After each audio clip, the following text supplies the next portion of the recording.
day, good people. Once again, you've got the grumpy old nerds in your ear. As always, I'm Uncle John with that floating wig back behind me. Your elder who knows too damn much about comics, movies, TV, and the like.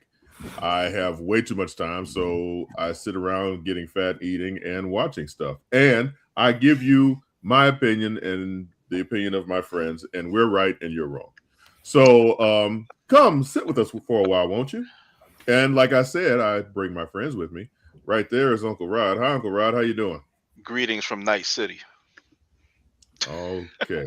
Don't know what that means. Next to him. Okay. Next to him is Uncle Percy in the new and improved booty chair with new and improved knees. How are you, Uncle Percy? Doing okay. Doing all right? Okay. Good to see you're in such good and high spirits. I'm just high. That's for sure. And you know what? That's fantastic. Right down there. Love it for you, brother. Is Uncle Tony. Hi, Uncle Tony. Yeah, we saw your mouth move, but nothing came out. So still talking and nothing's coming out. That's what she said. While Uncle Tony fixes that, Auntie Nicole. Hi, Auntie Nicole. Hello and konnichiwa. We're going to leave Hola alone for a little while. Guten Morgen. Or to put it another way, hey, nigga. There you go. Yeah. All right. Can you guys hear me now? Yeah. Tony, we hear you now. How are you doing, sir? Pretty good. Just a little tired. Uh-oh. A little tired. What's her name? I wish. No. Wonder Woman. Right now, like I said, her name is Atlanta, Goddess of Fantasy. Yes, the Atlanta Fantasy Fair. I mean, Atlanta Sci-Fi and Fantasy Fair. She is working me hard. She's working. Oh, God. Okay. Ooh. Working you hard. But I got some stuff just for you guys. She's working you hard, but you've got stuff for us. All right. That's what she said. So, wanted to start off today. I was perusing the interwebs, doom scrolling, I think the kids call it. And I was on the tickety talk, and I came across this creator, and I've forgotten his name, but he was talking about, and something that I think we should discuss, explore, because we're all about supporting Black businesses, right?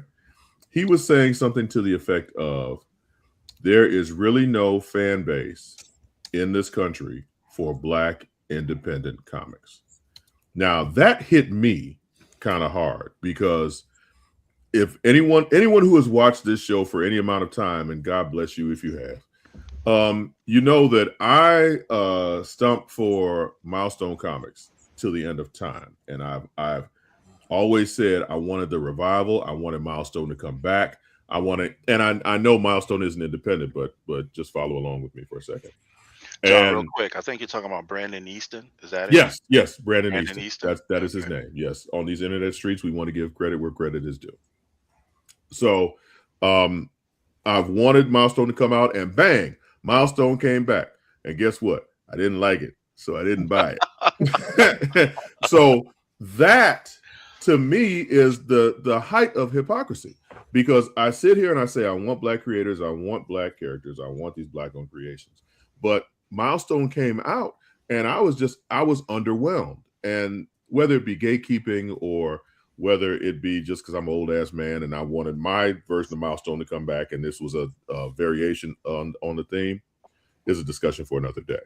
But it should be that even if this is a product that I don't like, something that I've tried, I don't necessarily enjoy, because it's a Black creator and because these Black creators are putting their hearts and souls into this, and I'm kind of like, at least, right, and money and wallets, right, and I kind of want to be like Lisa Ray and vote for everybody Black, but I also am of the mindset, if I don't like it, I'm not going to buy it.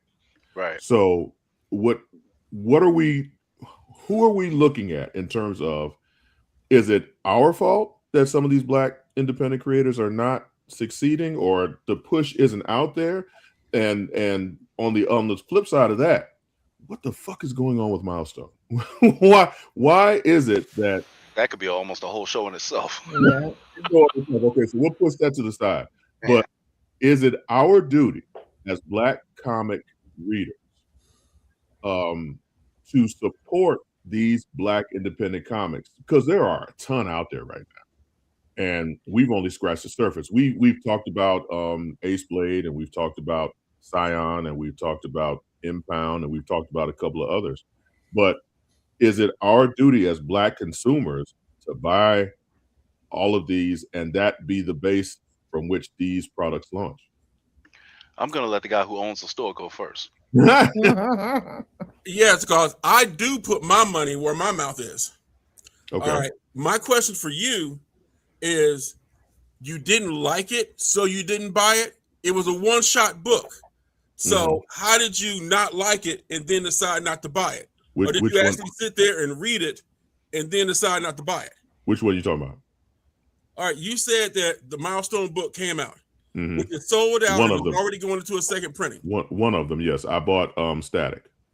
When Static was He's talking about the Milestone Returns line. Yeah. That's No, I think but there's a more recent one that's come out. Yeah. History of the DC Universe, the Dakota Incident. That I have not read. But again, so when Milestone Returns came out, everyone's talking about right now. That's the one you're talking about right now. Okay. That's one that's sold out like all over the country. But the reason that Milestone Returns, not Milestone Returns, the History of the DC Universe, the Dakota Incident, I believe it's called, right? The reason that sold out, part of the reason that sold out was because Illich, I believe is his name. Is that the writer? Joe Illich. Joe Illich. He basically went on the internet and said, please buy our book, because if you don't buy our book, there will be no more Milestone comics coming out. He literally he was telling the truth. Yeah, no, and he's absolutely right. Yeah, and correct me if I'm wrong, pages of the book leaked. So then it seemed like, okay, DC's kind of sabotaging their own project because they're letting people read this online as opposed to going out and buying it which will bring up the numbers. You know what I'm saying? I think it probably did the opposite. I think the pages got leaked and people were like, I gotta get this. Okay.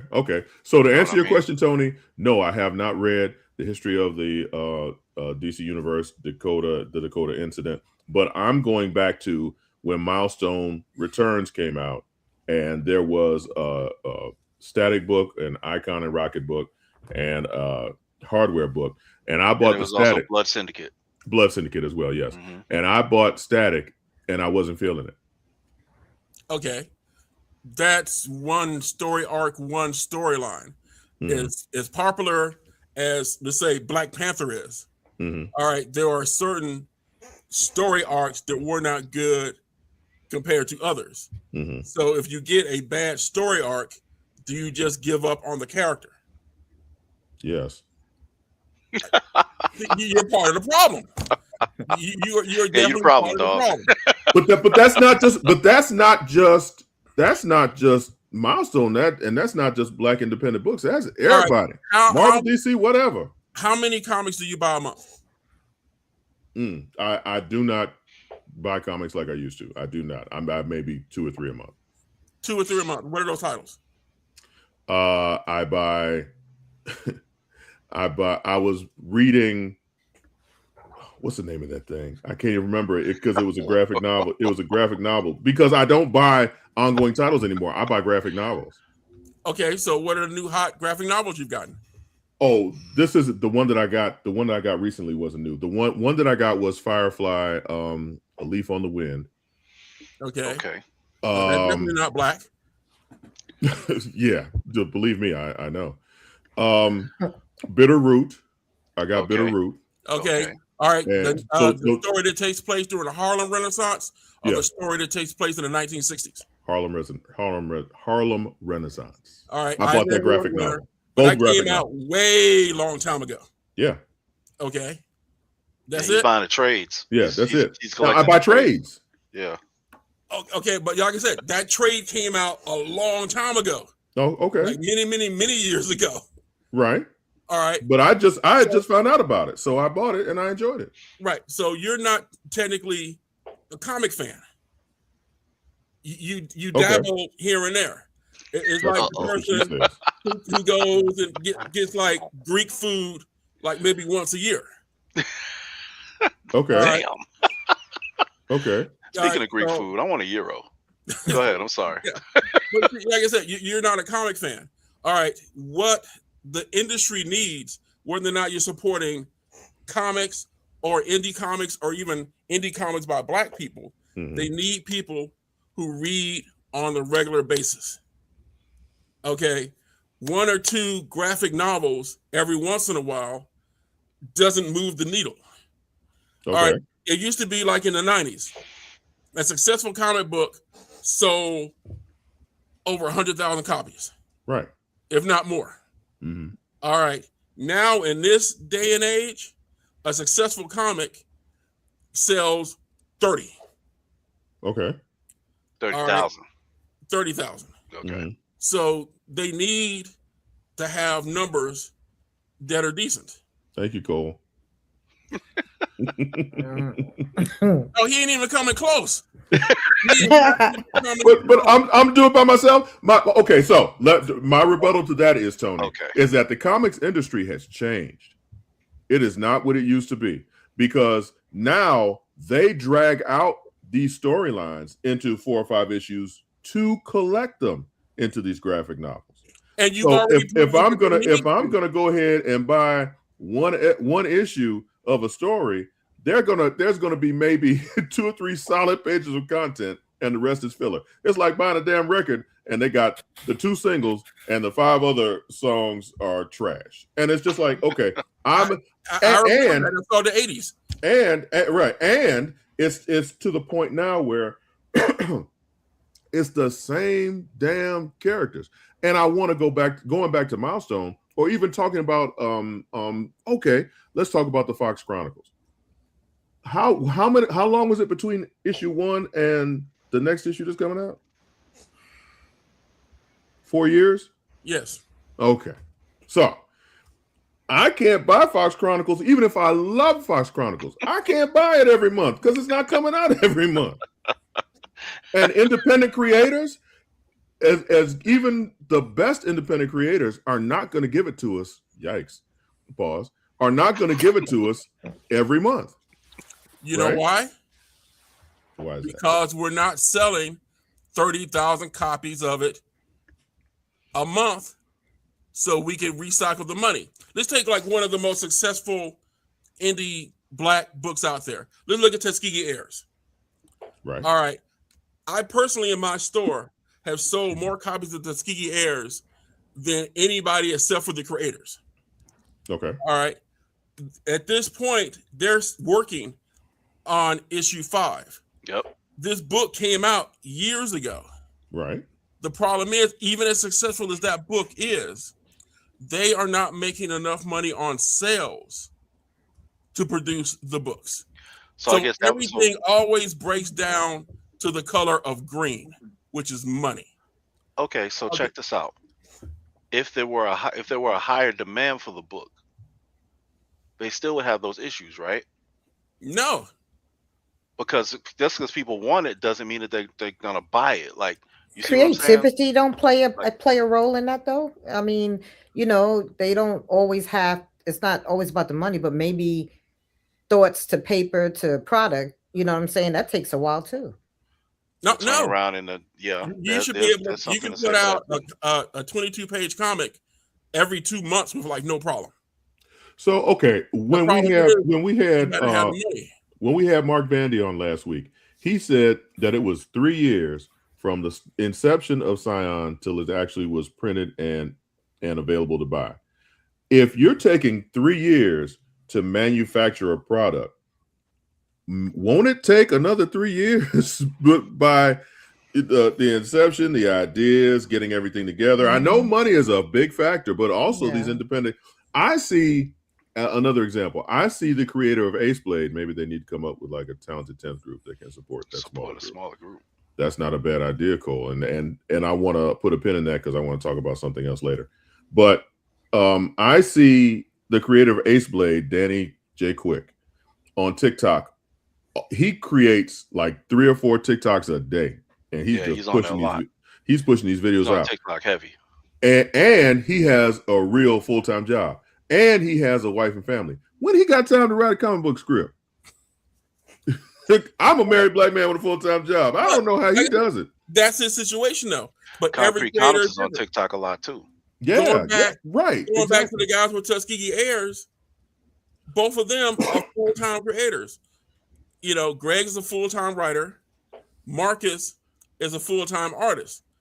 But they can make more money doing work for other people, or in Marcus's case, he can make more money doing a print than he can do putting out a 30-page book.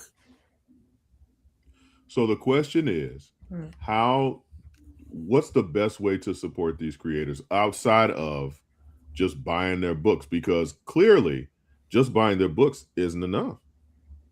No, like I said, you've got to buy their books. That's what, like with anything. Titles get canceled all the time. X-Men titles, one of the biggest properties out there. Marvel will cancel an X-Men title like that. And they just keep throwing stuff against the wall. That's because they made too many in the beginning. It came out too many X titles in the first place. That's why they don't have a problem canceling them so fast. There's like 7 X titles out there. Counting the solo books. You've got the problem that a lot of times people say, well, why don't they come out with new characters? You know why? Because people don't buy the stuff with new characters. People are drawn to the characters that they already know. That's why Batman always sells.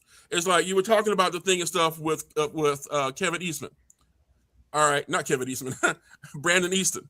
All right, he went there and basically said, yes, I sold this many when I worked on Batman. I sold this many copies when I worked on Superman. Now, was it because Brandon wrote something really spectacular, or is it because he wrote Superman and Batman? It's because he wrote those characters. Mm-hmm.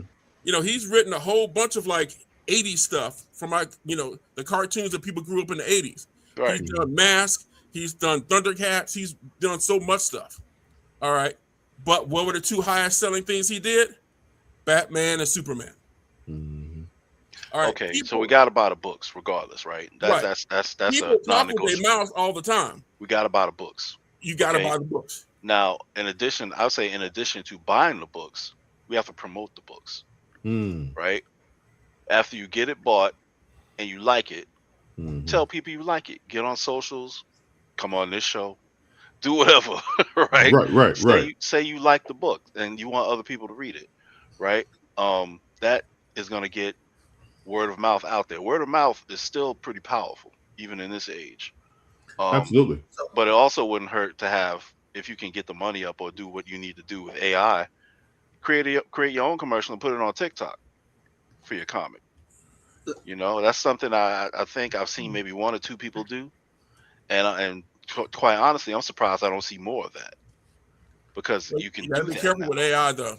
That's true. Because a lot of people that are in the comics and artists are hating on AI. They are. They actually are. Industry people, any artists of any type. And I totally understand it. I get it. I totally get it.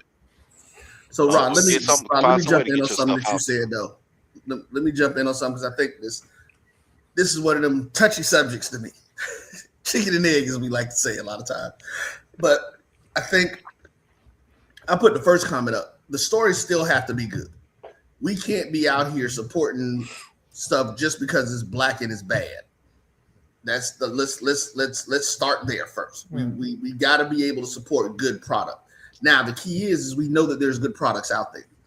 Like Tuskegee Airs should not have a problem selling. Neither should the antagonists. They really shouldn't. Huh? Neither should the antagonists. By God, I love the antagonist. Yeah, the antagonist is awesome. Yeah, the antagonist is a good one that I've seen too. But here's where I think the other issue comes in, and this is where, and I'm going to use the word we as creators, as comic creators. This is where we have to, in this space, in this time frame, do things a little differently. So here's one of the things that really does me, because I'm with John. The other thing that I know, because it's the same thing in broadcast, consistency is the key. If you're not doing it, like John will tell you, when we first started the show, I was like, dude, If you're not doing it every week, people are gonna fade away. They're gonna go away. They're gonna do this, and that's what happens. If you're used to getting a comic book every month, you got to be able to come out with one every month. One of the things that I think we see everybody doing these Kickstarters, write the stories, put the stories down. If nothing else, put them on paper. If this is your thing, and Tony, like you said, you put your money into this, your heart and soul into this stuff. So you got to put some sweat equity into it. But say you can't get it finished, but now what you tell people is like, listen, we've already got these 5 issues, which is one complete story for us or whatever, done. You can help us with a Kickstarter by buying each of those issues. Everybody's got their number of how many they need to sell based on what they're charging for these Kickstarters. You know what your production cost is. Build your profit, and then do it. And now say, hey, one of the things that you're going to get is you're going to get these 5 issues. This is our goal. In order for us to produce all 5 issues, we need 1,000 people to buy. We need at least 1,000 people to buy this set for us up front. But you're guaranteed to getting it, and you're getting stuff out. We've got to find ways as creators to get it and get this stuff out. Because I'm like I said, if you're not consistent, nobody's going to come out here and get something that it takes them 6 months to get the next issue for. People do comics on Kickstarters now, and they use it as a way to raise the money to be able to make the book. Because you got to pay artists, you got to pay printers, you got to pay letterers, you got to pay all those people. So that's why they're using the money to raise. They're using the Kickstarter money to raise money to be able to get it done. Now, I could see maybe putting your money in to make the first issue and doing a Kickstarter and finishing the rest. But even that is kind of dicey. So, I mean, I've seen some successful Kickstarters, but the reason it takes so long is because they, like I said, they're using the money to finance their stuff. They're paying their writers, they're paying their artists, and then they're getting all that stuff done. Now, they could have the story done. You know, they got like a 5-issue arc. That's my point. For what they're going to do, but they still got to pay people to make it. You're making my point, though. That's why I said that the creators didn't have to put some sweat equity into it. Because people are going to naturally be leery if you tell them, okay, we got these issues written, but we can't get nothing done until y'all give us money. At least show them something. Show them the story. Show them the storyboard. Show them the basic pen thing. So somebody in the group of creators is going to have to put their stuff out there. They're going to have to put it out there to let people know that we are doing this. It's already being worked on. Go ahead, Percy. That's just my thing. Yeah, go ahead, Percy. Well, I was just going to say, I agree with all you guys. It's just, but I go back to what John's saying. At the end of the day, it's about the quality. If I go out and pay, I don't care if it's $1 for a comic book and the storyline is not good, I'm not going to. Why would I buy it? I mean, I'm sorry. I can't. I just can't do it. It's like me going out to get, it's like in TV and music. I'm not about to go here and buy some goddamn Taylor Swift because I don't like Taylor Swift. You know, she's the most popular person in the world. I'm not going to buy her shit. I mean, okay. I mean, it's kind of like that. And just to go out to buy because it's black, you know, that blackity black shit, we can't be doing that no more. We gotta be accountable for what we put out there. So if the storyline is good, you have no problem me buying it. I'll buy it. If it comes out 2 years, 3 years later, or whatever, it better be it has to be a hell of a storyline for me to come back 2 years later to get it. I mean, it's just like what's a perfect example? I mean, we sit here and wait for The Boys and Invincible that doesn't come out. Yeah. Mm-hmm. But it gravitates us to them because it's so damn good. But if you put out something like, I don't know,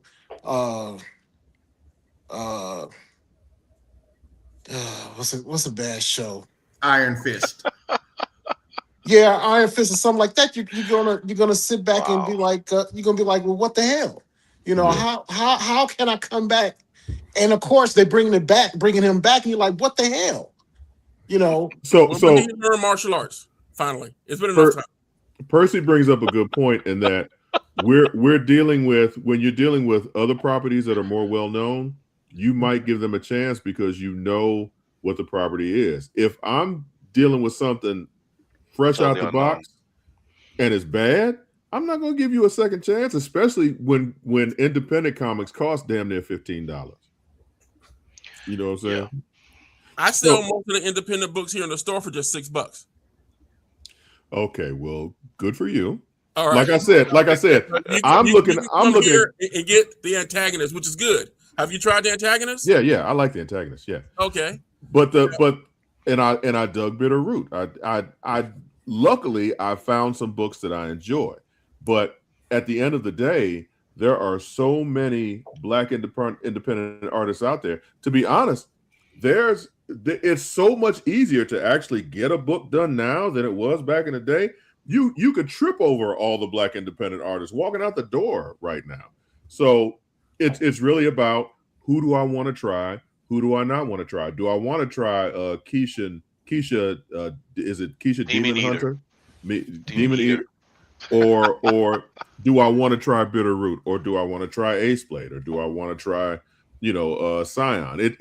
It's so Harriet Tubman, Demon Slayer. Right. I was actually thinking about that, because did he even come out with a part 2 of that or anything? Of which one? Of what? The Harriet Tubman.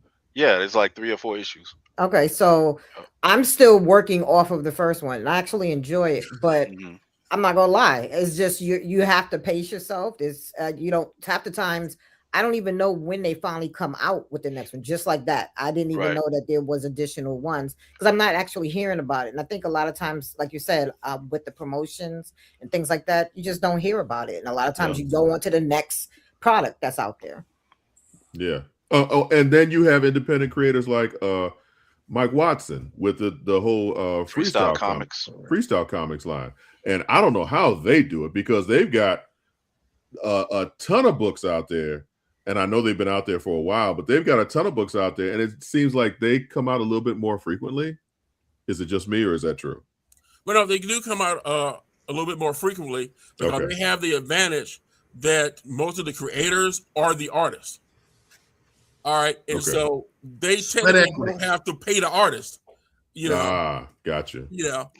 You keep talking about sweat equity. It's not like anybody could just grab all right, I'm gonna just do this myself then and just start drawing shit. Like, come on, bro. No, but that's what I'm saying.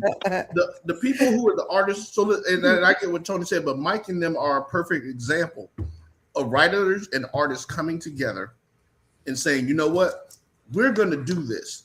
And if we're gonna put out all 3 issues of these books over the next 3 months. And if it takes us 5 months to sell all of them, that's what we're gonna do. But we're going to go ahead and do the work and then put it out there for people. Because what they're doing now is they're taking away all the excuses. They're taking away the excuses. It's too late to come out. They're doing this. And it's like, at that point, you can then value yourself the right way, so that, because of course, it's a business, you want to make a profit. Right. But you still got to be able to keep it reasonable. Because like John said, a lot of these books don't get bought because they're $15, $20. True. And people just don't have it. Yeah, I mean, and that's where we have to, like I said, as the creators, people have to get better, and you still have to understand your marketplace that you're looking at. And especially when you're talking about when we get down to the niche market of Black people, I believe that everybody Black should support good Black comics. I do believe that. So what does that mean to me? That means that if you're a comic book person and you got at least 3 friends to say, you know, that Tuskegee Airs is banging, you need to give a full story an opportunity. Go buy 3 of them books, how many ever they got out. They tell you that the freestyle comic stuff is great. You got 3 to 4 friends that tell you that. We as Black comic fans, we do have if you're in the comics to read, you do have a responsibility to support them, as long as it's good and you enjoy it, though.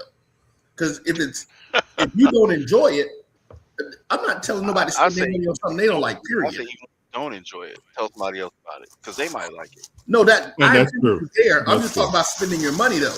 But you know, I don't want anybody to support anything that they don't like.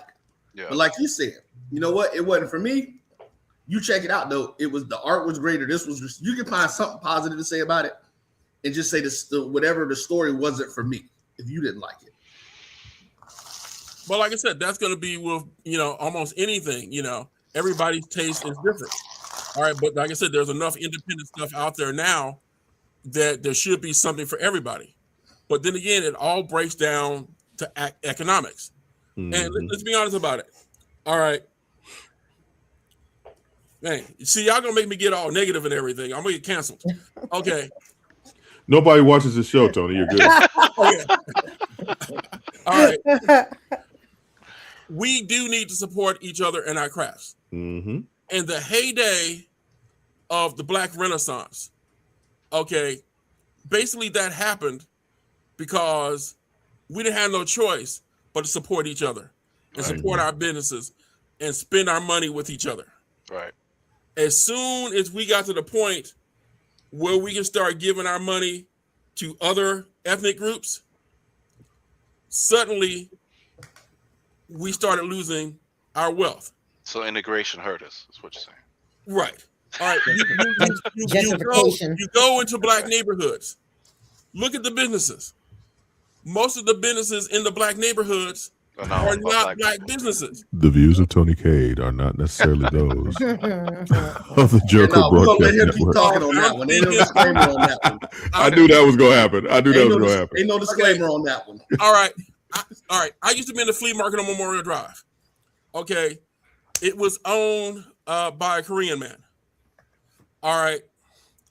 The outside shops, he did not want to rent them out to any other Koreans. Mm-hmm. He wanted Black business people to be set up in these shops because he knew that whether business was good or bad, those Black business people were going to do everything they could to make sure that business was successful. Hmm. All right. Inside the flea market, it was full of Korean businesses. Mm-hmm. All right. Because if they aren't making money, guess what? They stop paying rent. Okay. We don't work like that. But then again, in those same businesses, when they have relatives and stuff come over from overseas, they've got a structure where it's like, oh, I want to open up a clothing store. They go to the Korean distributors and they're like, oh, well, here, this is what you need for a store. We give you credit just because what? You're Korean. And they give them a chance to grow and support their businesses. Okay, I've hung around with a lot of Jews. Jews support each other. All right, now your ass about to get canceled. You better watch it. Okay. No. Can I say it now? They support each other. Okay, Korean businesses. All right, they would do everything they're possible. They would go to a Korean carpenter, a Korean roofer, a Korean whatever before they go out of their neighborhood because they want the money to stay in their neighborhood and all of them to prosper together. Unfortunately, a certain ethnic group doesn't believe in that, which is why we don't have the businesses and we don't have the wealth. So essentially, the answer to the question, whose fault is it if Black independent comics don't do well? It's our fault. Yes. Everybody. It's everybody. Everybody Black. The creators and the fans. Because I said, I gotta agree with Tony to a certain. I agree with Tony really completely to what he's saying. But John, like I said, I agree with your first point. I'm not going to support bad stuff because that we already have to be better than everybody else when we get there. So at least give me something quality. You got to be quality out there. But also, so we're not talking about building cars or we're not talking about building houses. We're talking about entertainment that's subjective, right? Exactly. So not everybody's gonna enjoy Scion the way some people make, or not everybody's gonna enjoy Hot Shot. Not everybody's gonna enjoy any of these other different comics out there. So, but there's everything out there, just like anime. Anime has all these different stories, right? Yeah, all these different genres. Same thing. A billion different stories. Yeah. Okay. Well, that's the point. That's why I said what I did. It's like if you got at least 3 or 4 friends that says something is good, at least give it a try. And then to Rod's point, even if you don't like it, be like, it wasn't for me, but check it out. You take your own opinion. So Cole brought up an interesting point earlier about consolidating and bringing everything together in one place for everybody to see. Blurred Station, there needs to be a peer review of the comic books and those that make the cut. And that's what we get behind. Wow. There's Facebook sites that do that foolishness. And then we can support some more. They cut up the good stuff. So what I was talking about with Blurred Station is that that is, if I'm not mistaken, that is a place where someone, and I forget that creator's name. What's that brother's name, Roy? Demetrius Holt. Demetrius Holt is trying to get Black creatives to come together. And it's not just him. He's actually a part of a larger group. I'm sorry. Right. But he's the figurehead. He's the face. Right. Mm-hmm. Right. Where Black creatives come together, and so we have everything under one roof, so we can disseminate what we like and what we don't like and go from there. So there are people who are actively trying to gather the resources together. So how do we, as consumers, how do we help them? How do we promote this? I know shows like this, but what's the next step? Because at the end of the day, as an old head, the reason to answer, well, you didn't ask, but Tony, the reason that I don't collect comics like I used to is because I got tired of the same old machine that DC and Marvel was churning out. And like I said, Batman?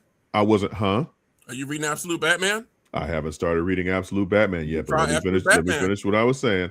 Is that before Absolute Batman, like the Ultimate Universe, I was digging the Ultimate Universe, the original iteration of the Ultimate Universe, but then they killed it because it got too convoluted and stupid. So the big machine, I'm kind of done with. I may check out the Absolute Universe because I've heard nothing but good things about it.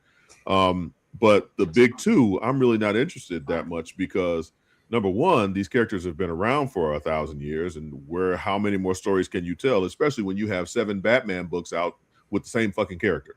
Anyway, you know why? Because it sells. I know, Tony. I got you. But Batman sells. But at the end of the day, that's not an infinite. That's not I guess it is something that feeds itself. It's something that feeds itself. But at the end of the day, old heads like me are going to get tired of it. Right? But they don't care because they want that young, fresh money. They don't want that old wrinkle money. They want the young, fresh money. Okay, I got you. No, they want the boomer money because that's the people who got the money. I was going to say, the people who have money are boomers and Gen X. Right. Gen X, Gen Y. Which is us. Yeah. We're Gen X. Yeah. And I don't fuck with that no more. So, I don't know. I want to... But John, I guess... question. Go ahead. And I want to ask the question based on what you just said, though. Okay. If there were, first question: have you picked up Tuskegee Years? Yes. If there were Black books coming out now that you found that you liked, would you support them? Yes. If they were, like I said, but again, that's the part that I'm talking about the consistency. I think there are a lot of people like you out there, but the creators have now got to figure out a way to say, you know what, again, if I'm putting all these books together, I may need to do 3 issues at one time from a printing perspective to keep your costs down, just to have them done. And if it takes me a year to sell those 3 issues, that's fine. But they're going to be out there because we're going to sell them either as a set, we're going to sell them as individual stores. There's got to be ways to push that. I think another thing that people need to do is something else again that Tony kind of mentioned, where we have to get cooperative in our stuff again. If you get 3, I'm not going to say 3. Give me 5 Black comic book creators, and they all go to the same printer and say, we're going to bring our books to you. What's the best price that you can now give us to get these books done? We're going to do this stuff. Because that's what you would, when the printing issue was really the thing, that's what we were able to do. Because I actually did it when we did the Pyramid Comics books that we had. We were able to do that because they also wanted my magazine that we had, the Today's Renaissance Man. So they were like, "Listen, we'll cut your comic book price in half if you do the magazine through us." So it's not our fault. that we're not buying these books. It's a whole network of. That's why I said it's everything. Printers are not the problem. You said who? There's enough indie printers out there that you can. I'm not saying the printers. I'm saying the creators. I'm still saying that the creators are just a part of the problem. Right. He said, creators, get off your ass. All right, for me to produce a 30-page Fox Chronicles, the quality that I do, that 30-page book cost me $6,000. Okay. Let me ask you a question. Hold on. We're not talking about printing. We're not talking about promotion. We're not talking about advertising. Hold on, Tony. Hold on. Let me ask you a question. Because you're the writer, correct? Yes. One of the writers. Have you thought about going to any of your artists that you like and that you're interested in and saying, guess what, dog? How about I break you in for some equity on this project? Oh, man. Okay. That's a whole nother thing on Facebook. The whole thing about equity and exposure. Oh, artists are hating on that big time. Rod, tell them. Yeah. I'm not talking about exposure. I'm talking about equity. I'm talking about equity. I'm not talking about exposure. They want their money up front. They want their money up front. Then find the right artist who will do it. Find good artists who will do it. Okay. If I can interject. And I don't have a comic book that I've made out there, and I am clearly somebody on the outside looking in. But doesn't that kind of lead to Rod's point that if an artist and I ain't mad at nobody trying to get paid, I got you. But doesn't that lead to Rod's point of it's on the creators a little bit, because artists are like, pay me now, pay me now, pay me now, pay me now. If a creator is willing to give them equity into the finished product, then maybe that would bring the cost down. Maybe that would push more books out, right? Like I said, the art community has pushed against that very, very hard. And trust me, now my book and the fact that it cost me $6,000 to get a 30-page book made, all right, that's me on a deal. That's because they like Tony. And then, of course, also, I've learned to use artists from like overseas where the dollar goes a lot farther. Okay. Marvel and DC did that a long time ago too. All right. Remember they had a lot of Filipino artists. An artist from Italy or the Philippines. Yep. And your money would go a lot farther than it is trying to use an American artist. And guess what, Tony? And guess what? As soon as you do that 2 or 3 times, them jokers will be like, Tony, you still down for that equity move? Supply and demand. It is business at that point. Then. Okay, so if we're gonna go overseas, then we should get artists from Africa. Then get them from wherever. Trust me, I look, and I've been approached by artists from Africa, but the quality that I was looking for wasn't there for many of them. Trust me, I got no problem sending money back to the homeland. The quality, okay. God damn it! I hate. If you're gonna pay, if you're gonna pay as much for indie books, that's got to be high quality. Absolutely, no, I'm not even tripping. But like I said, I know that my book looks as good as anything that Marvel or DC are putting out. Well, pardon me. Yeah. So the lettering is tight, the inking, the illustrations, the colors. My covers, so everything looks tight. Let's get down to brass tacks. How many black people worked on your book? On my book? Yes. All right. Are you counting? Well, shit. Oh shit. But I'm talking about the writer. The writer was you. Okay. You said there were a number of writers. So that you and your writing partner. 5 black people out of 8. Okay. My illustrator and my colorist were both from the Philippines. And my letterer was a little white woman. Okay. Interesting. Little white woman. I got a whole rainbow coalition going. Clearly. Okay. I mean, it's you want your book to be the best because you want people to want it. I get that. I also kind of understand Roy's point that, but people want to get paid. They want to get paid up front. I ain't tripping. Look at Epiphany Engine. Yeah, I was gonna bring that up because man, I'm wondering where we are in that particular fucking process. I'm waiting. I look at the updates. I look for the updates for that every day. Right. The latest update I saw today is that the last 7 pages are being illustrated. Okay, now here's a project that was funded. It overfunded. Yep. Okay. By hundreds of percents. Right. All right. And this is something that's been put together by characters from the Black indie community. Mm-hmm. And everybody who worked on this book is someone of color. Mm-hmm. Okay. And we've been waiting on this book for a long, long time. Long ass time. Long ass time. Now, what I say now, it's like, who are the artists and creators on this? People of color. Okay. The characters from what? People of color. Oh shit. Okay? So you have got a situation where you got all the talent together and everybody wanted this big project to be a success. Mm-hmm. But it's still taking forever for it to come out. And people have paid to get the project done. So real quick, for our listeners and watchers, here we go. Right. For our listeners and watchers, Epiphany Engine is this huge project where, like Tony said, a bunch of Black indie creators are bringing their characters together for this epic grand adventure. When did this Kickstarter start? I'm looking at it right now. 2024. So successfully funded July 26, 2024. My Lord.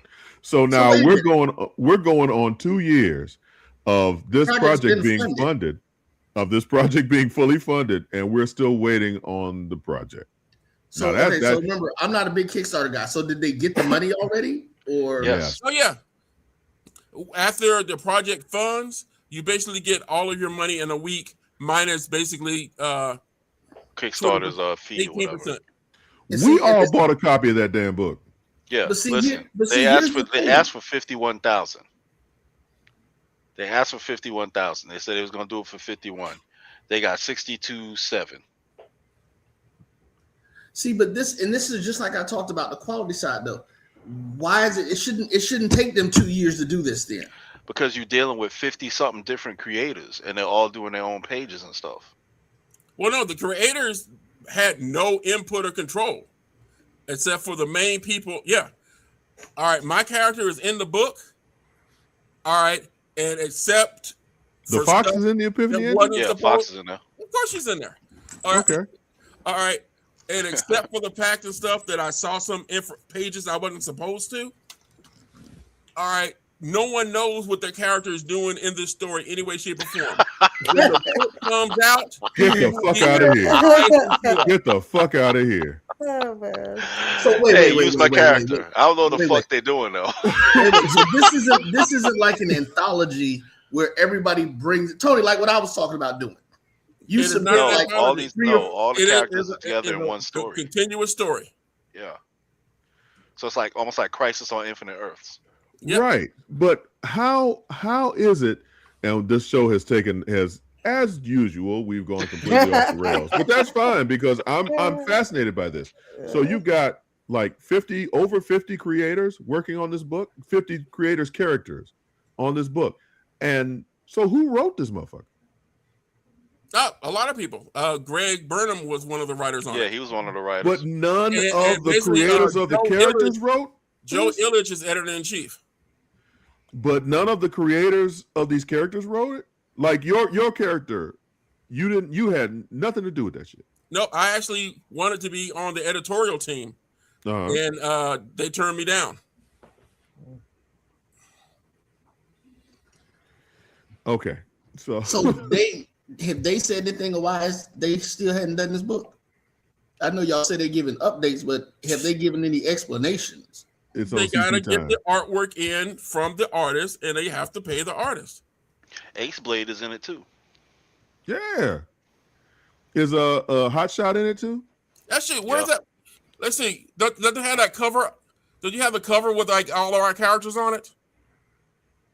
They have one cover that they show, which is, one of the stretch goals at 70K was a wraparound cover. Like the entire fleet of soccer borders. That's one of those things where you just, again, we got to be held accountable. They got a couple of different covers that are wraparound. So I'm asking the comic creator of the group, Tony, why so fucking long? I understand people have to get paid, but god damn it, the money was there. Why is it taking so long? Have you ever worked with a bunch of artists on a project? I'm not a comic creator, so the answer would be no. Okay. You can have deadlines. They like guidelines. They're more like suggestions. like the pirate code. They're more like guidelines. and basically you're in a situation and stuff where you're basically beholden. Once you pick an artist to do something, you're pretty much beholden, and they've got to really screw up for you to fire them. And they've had 73 updates since it started. The last update was what Tony said. The last 7 pages are being drawn. Okay, because I saw that update. I'm be honest, I had fucking forgotten about it. I was like, oh shit, oh yeah, I forgot about it too. Listen, I did a Kickstarter for a Vampire Hunter D Mission to Mars. And it had been like 2.5 years, and I got my shit in the mail. I'm like, oh shit, what is this? So I was like, oh yeah, Vampire Hunter D. I totally forgotten about it. Okay, so you're basically saying because there are so many people involved, that's the holdup. So putting a group of people together is not necessarily the solution, which is the roundabout way of the point I was trying to make. So essentially, we should be amazed that Marvel and DC put shit out monthly from the get-go. No, because they have what, again, I said, money. And an army of people working for them. You have an army of people working for you. I put out a book for Nitto Tire, all right, in a month. Okay, they told me what they wanted. They gave me the history of what they wanted in the book. I hired my writer and my artist, all right, and they gave us the money. I got it done. As soon as pages were coming in, I was doling out the money. The art came in, I doled out the money. Boom, done in less than a month. All right, you can do comics in less than a month if you've got the money. Plus, one other thing, John, a lot of these artists, that's not their main job. And that's I fully get that as well. Yeah, if you're an artist for DC and Marvel, that's your gig. Yeah, got you. But let's add that caveat on, because if you're just talking about money, again, Epiphany Engine had the fucking money, but you've got these creators who this isn't their full-time gig, and I get that, and I'm sure after working 9 to 5, now I got to sit up for another 5-6 hours trying to write some goddamn pages for a comic book. Yeah, I'm carrying my monkey ass to sleep. You got a 9 to 5. It's gonna take you like 2 hours to draw a page. Right, okay, right. It takes nothing to write a 22-page book. So the question is, not if it's good. Go ahead. So the question comes back again: is this shit good? If I gotta wait, if I got something invested in 2024, it's 2026, and you're telling me, Tony, it takes a month. You got the money. Why is it taking so fucking long for a book to come out? That doesn't make any sense. Either they hold on to the money and invest it in I don't know, crypto coins or some bullshit, or they go on the strip clubs and spending the money. I don't know. But something ain't right there. In the case of Epiphany Engine, that's a whole lot of people. That's a whole lot of moving parts. So I can almost understand. I can, somewhat understand the length of time. But Rod, you would think that they would have had a conversation with everybody and say, okay, here's the plan. We're going to do this. We want your characters, but you're not going to have any input. You're going to give us a bio of what your character does, and we're going to write the story for him. If you agree, fine. If not, get the fuck out of here. We're going to move on. Here's the money. Here's the artist. Here's the storyline. Boom. Now get the book out. I don't. Yeah, it's not. It's something missing. Is there not an accountability factor, like saying there's no deadline? I mean, what's the deal with that? Well, we've already discussed the fact that deadlines don't mean shit. Yeah, normally what happens is that when you get a job, you get half of the money up front, and you get the rest of it when you deliver the product. Correct, Tony? Yeah, that's the best way that works for both the creator and the company. Yeah. Which is cool, but that should also mean that you get the fucking book out in less than 2 years. So and then you wonder, and then you wonder why you go to, and the artist still ghosts you. Wow. But then that's why you go to a little white lady to get shit done.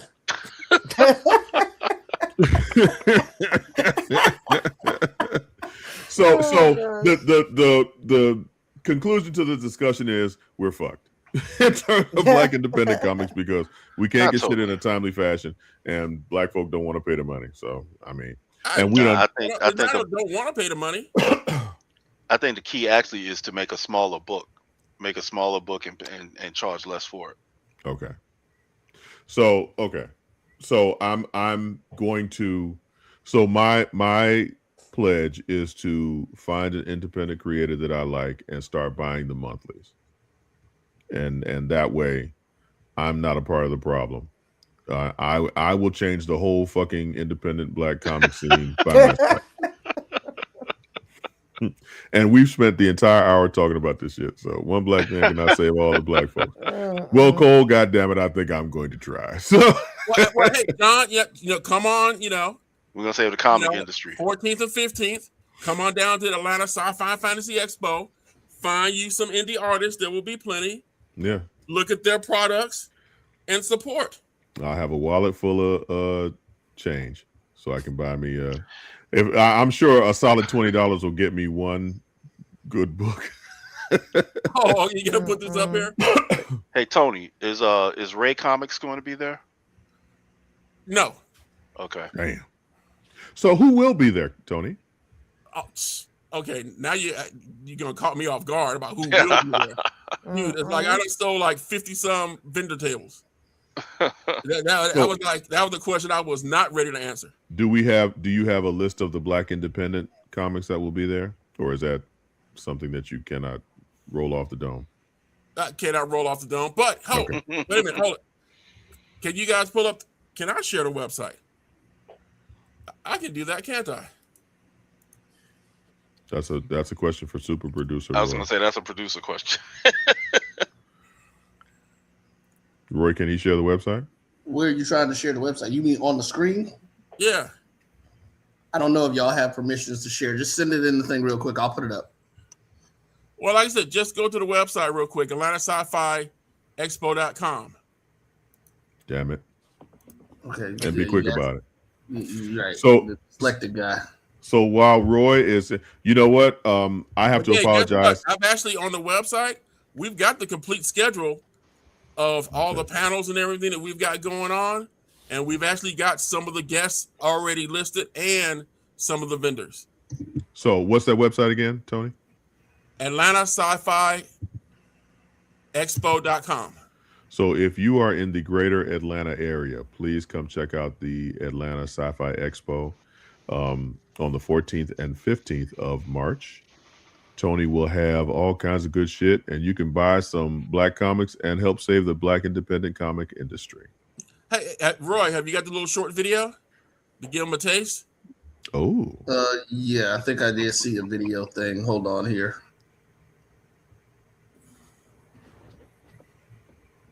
But two of the guests and stuff you guys might be interested in.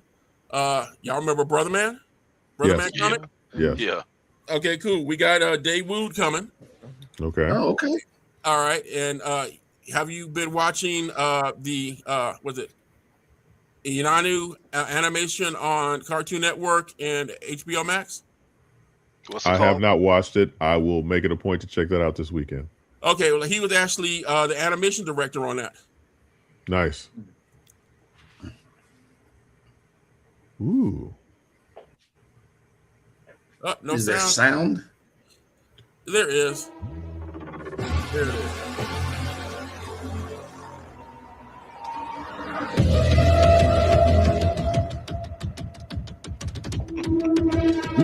White women. That'll bring us out. That 3 word.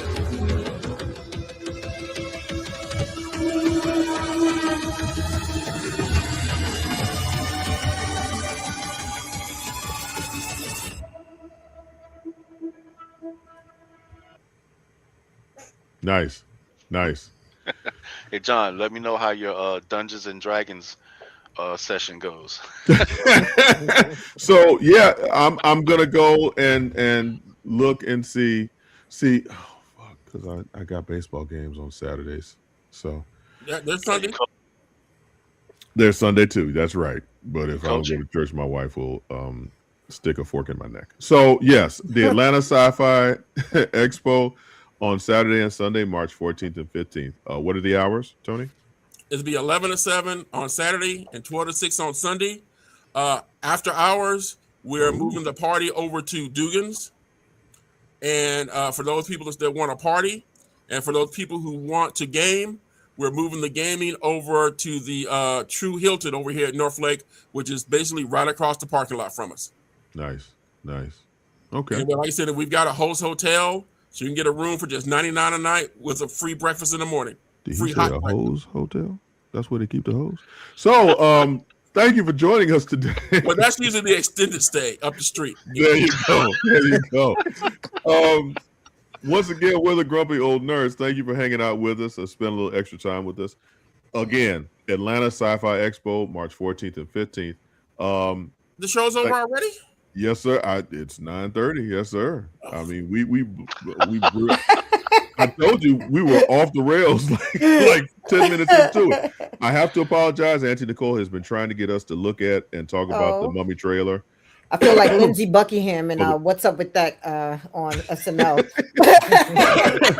For the past 2 weeks. I promise you, Nicole, we're going to the Mummy trailer first next week. I promise you, we're going to do that first.